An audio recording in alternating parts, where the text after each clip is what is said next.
নমস্কার বন্ধুরা, তারামাটি স্টল থেকে আপনাদের স্বাগত জানাই। এবং আজকে নাইটে যে আপডেট নাম্বার দিয়েছিলাম একটু লক্ষ্য করে দেখুন, তার রেজাল্টও খুব দুর্দান্ত ভালো হয়েছে।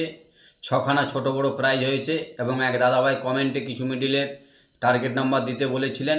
আমি টার্গেট নাম্বার দিয়েছিলাম 42 মিডিল বলেছিলেন, 42 20 থেকে 39 দিয়েছিলাম।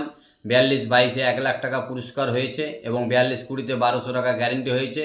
এবং 96 মিডিল চেয়েছিলেন, আমি 96 50 থেকে 96 69 পর্যন্ত দিয়েছিলাম। 96 55-তে 50 টাকা পুরস্কার হয়েছে। এবং এরকম নিত্য নতুন আপডেট নাম্বার পেতে আমার সাথে জুড়ে থাকুন এবং চ্যানেলটি সাবস্ক্রাইব করে একটু পাশে থাকুন। এবং কালকের মর্নিং দেখুন 27/8/2026 তারিখের কিছু নিত্য নতুন আপডেট নাম্বার আমি দিয়েছি। প্রথম থেকে শেষ পর্যন্ত একটু লক্ষ্য করে দেখুন এবং এই নাম্বারগুলি যদি আপনার পছন্দের মতো হয়ে থাকে অবশ্যই কমেন্ট করে জানাবেন। ভিডিও ভালো লাগলে একটু লাইক করুন, শেয়ার করুন এবং চ্যানেলটি সাবস্ক্রাইব করে একটু পাশে থাকুন। জয় জয় বড় মায়ের জয়।